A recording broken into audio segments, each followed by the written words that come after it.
Hi, my name is Debbie Bakes. I am one of the colorectal surgeons here at Columbia, and we are going to ask ChatGPT a very important question, a question that all of us colorectal surgeons get on a daily basis in clinic, and that is, what is the best way to treat hemorrhoids? Let's see what it says.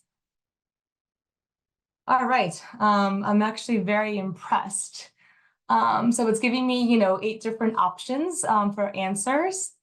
And I have to say, just looking at it very quickly, this is pretty accurate. Number one, it's telling us about over-the-counter treatments. Most patients come to us after maximizing all of these over-the-counter treatments. And, yes, definitely agree with hydrocortisone creams and suppositories. There's definitely witch hazel pads or like Tux pads out there, lidocaine cream to like numb the area. So that is 100% accurate.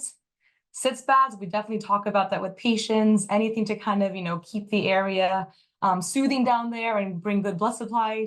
So yes, we talk about, sitting in a warm water or bath for 10 to 15 minutes. Topical treatments, yeah, those help. Anything, mostly ice or cold compresses to kind of reduce the swelling. The next thing that they mentioned is fiber supplements. I 100% agree with that. Most of us do not have the recommended fiber in our diet. All of us should be aiming for 20 to 25 grams of fiber. So most of our consultation visit talks about the goodness of fiber and the different types of fiber, and they kind of mention here the psyllium husk. So definitely recommend fiber during a visit with myself.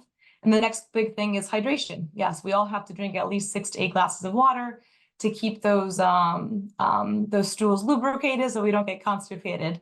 And then talking about constipation, their next point is stool softeners. We always talk about that. So ways to avoid constipation. So, fiber, water, and now the stool softeners. Patients always hear me talking about, over-the-counter stool softeners, or if needed, even laxatives to kind of get through that hemorrhoid crisis. And that kind of goes along with, the healthy bowel habits that they're talking about. One thing that's very, common that people do without realizing it is sitting on the toilet for too long. And without even realizing it, you're creating hemorrhoids. So you're keeping us in business. So definitely, minimize that commode time, as we call it. And then, yes, I'm glad they're talking about something surgical at the end because we do need to keep ourselves in business. But they're talking about, the few procedures that we do, rubber band ligation being one that we offer in the office and, and do it pretty often.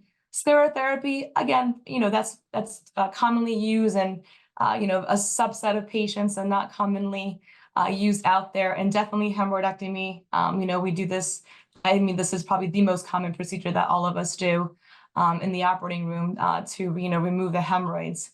So all in all, I have to say I'm pretty impressed with these answers. This is definitely, an answer that I give to all my patients. It's the plan that I give in my notes. So very, very accurate.